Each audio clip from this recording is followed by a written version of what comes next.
Friends, നമുക്കൊന്ന് colour gradient ഒന്ന് നോക്കാം. അതിന് വേണ്ടി ഞാൻ ഷേപ്പ് വരച്ചു. ഓക്കെ, ഷേപ്പ് വരച്ചിട്ട് ഇതിനകത്ത് എനിക്ക് ഗ്രേഡിയൻ്റ് ഫില്ല് ചെയ്യണം. ഗ്രേഡിയൻ്റ് അറിയാമല്ലോ എല്ലാവർക്കും.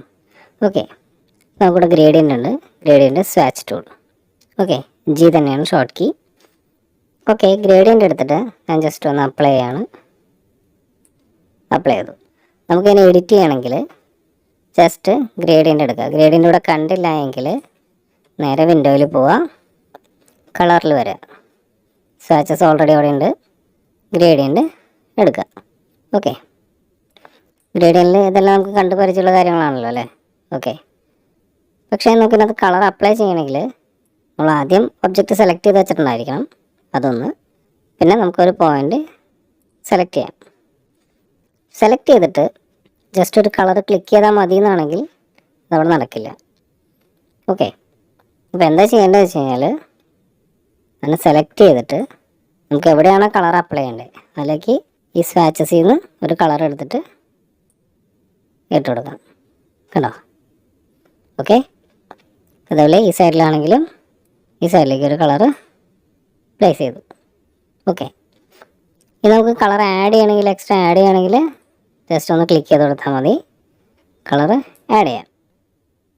ഓക്കെ, ഇത് നമുക്ക് ഡിലീറ്റ് ചെയ്യണം. നമുക്കിത് വേണ്ടാന്നുണ്ടെങ്കിൽ ക്ലിക്ക് ചെയ്തിട്ട് താഴേക്ക് ഡ്രാഗ് ചെയ്താൽ മതി. കണ്ടോ?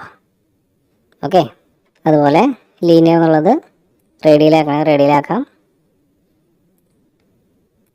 ഓക്കെ, അതുപോലെ ആംഗിൾ നമ്മൾ ഗ്രേഡിന് സ്ട്രെയിറ്റ് ആണ് ഫില്ല് ചെയ്ത് കൊടുത്തത്. അതിൻ്റെ ആംഗിൾ ചേഞ്ച് ചെയ്യാൻ നമുക്കൊന്നില്ലെങ്കിൽ ഇതുപോലെ സൈഡിലേക്ക് ചരിച്ച് ഡ്രാഗ് ചെയ്യാം. കണ്ടോ? ഇങ്ങനെ ഫില്ല് ചെയ്ത് കൊടുക്കാം. അതല്ല നമുക്ക് കറക്റ്റ് ആംഗിൾ അറിയാമെന്നുണ്ടെങ്കിൽ ആംഗിൾ ഇവിടെ നമുക്ക് ടൈപ്പ് ചെയ്ത് കൊടുക്കാം.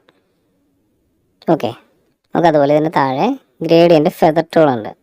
നമ്മൾ മുമ്പ് പഠിച്ച സോഫ്റ്റ്വെയർസിൽ നമുക്കിതുപോലെ ഗ്രേഡിയൻറ്റിൻ്റെ ഒപ്പാസിറ്റി നമുക്ക് കുറയ്ക്കാൻ പറ്റുമായിരുന്നു അല്ലേ. അതായത് ക്ലിക്ക് ചെയ്തിട്ട് ഇപ്പോൾ ഇവിടെ നമുക്കൊരു ലൈറ്റായിട്ട് മതിയെന്നുണ്ടെങ്കിൽ നമുക്ക് നടുക്കത്തെ ഒപ്പാസിറ്റി കുറച്ച് കൊടുക്കുമായിരുന്നു, അല്ലെങ്കിൽ എൻഡിൽ ഒപ്പാസിറ്റി ആണെങ്കിൽ അങ്ങനെ ചെയ്യാമായിരുന്നു. പക്ഷെ നമുക്ക് ഇതിനകത്ത് അങ്ങനെ ചെയ്യാൻ കുറച്ച് ബുദ്ധിമുട്ടാണ്. അപ്പോൾ അതിന് പകരമാണ് ഗ്രേഡിയൻ്റ് ഫെദർ ടൂൾ തന്നിരിക്കുന്നത്. ഗ്രേഡിയൻ്റ് ഫെദർ ടൂളാണ് യൂസ് ചെയ്യുന്നതെങ്കിൽ സെലക്ട് ചെയ്തിട്ട് വേണം ചെയ്യാൻ. ഒബ്ജക്റ്റ് ഓൾറെഡി സെലക്റ്റഡ് ആണ്. ഗ്രേഡിയൻ്റ് ഫെദർ ടൂൾ എടുക്കുക, ജസ്റ്റ് ഒന്ന് ക്ലിക്ക് ചെയ്ത് ഡ്രാഗ് ചെയ്തു. ഓക്കെ, ഇപ്പോൾ കണ്ടോ നമുക്ക് സ്റ്റാർട്ടിങ്ങിൽ കളറുണ്ട്, അത് എൻഡിലേക്ക് വന്നപ്പോൾ അവിടെ കളറില്ല, അത് ഫെദറായി. അതായത് നമ്മൾ ഒപ്പാസിറ്റി കുറഞ്ഞൊരു ഫീലിലേക്ക് കൂടെ കിട്ടി. ഓക്കെ, ഇനിയിപ്പോൾ നമുക്ക് നടുക്കാണ് കളർ അങ്ങനെ ചെയ്യേണ്ടത്. നടുക്കാണ് നമുക്ക് ഒപ്പാസിറ്റി കുറവ് വേണ്ടത്. അങ്ങനെയാണെങ്കിൽ നമുക്ക് ജസ്റ്റ് ആ ടൂളിലൊന്ന് ഡബിൾ ക്ലിക്ക് ചെയ്യാം. ഓക്കെ, അപ്പോൾ എഫക്ട്സ് എന്ന് പറഞ്ഞിട്ട് ഓപ്പൺ ആയിട്ട് വന്നു. ഇതിൽ ഗ്രേഡിയൻ്റ് ഫെദർ എന്നുള്ളത് ഇവിടെ നമുക്ക് നോക്കാം. കണ്ടോ?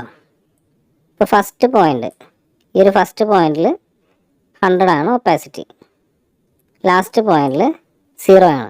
അതുകൊണ്ടാണ് നമുക്ക് ഫസ്റ്റ് പോയിൻ്റിൽ ഒപ്പാസിറ്റി കൂടുതലായിട്ടും ലാസ്റ്റ് പോയിന്റിലേക്ക് വന്നപ്പോൾ ഒപ്പാസിറ്റി കുറവായിട്ടും വന്നത്. ഓക്കെ, ഇനിയിപ്പോൾ നമുക്ക് നടുക്കാണ് ചേഞ്ച് വേണ്ടതെങ്കിൽ നടുക്കൊരു പോയിൻ്റ് ആഡ് ചെയ്യാം. ഓക്കെ, എന്നിട്ട് അവിടുത്തെ ഒപ്പാസിറ്റി ഞാൻ 0 കൊടുത്തു. ലാസ്റ്റ് പോയിന്റിൽ 0 എന്നുള്ളത് ഞാൻ 100 ആക്കി. ഓക്കെ, എന്നിട്ട് ഓക്കെ അടിച്ചു. അപ്പോൾ അതുപോലെ നമുക്ക് ഗ്രേഡിയൻറ്റിൻ്റെ അകത്ത് ഒപ്പാസിറ്റി അഡ്ജസ്റ്റ് ചെയ്തിട്ട് കളർ ചെയ്യണമെങ്കിൽ ഇതുപോലെ നമുക്ക് ചെയ്യാം. ഗ്രേഡിയൻറ്റ് ഫെദർ ടൂൾ വെച്ചിട്ട് നമുക്ക് ഇതുപോലെ ചെയ്തെടുക്കാം. ക്ലിയർ അല്ലേ?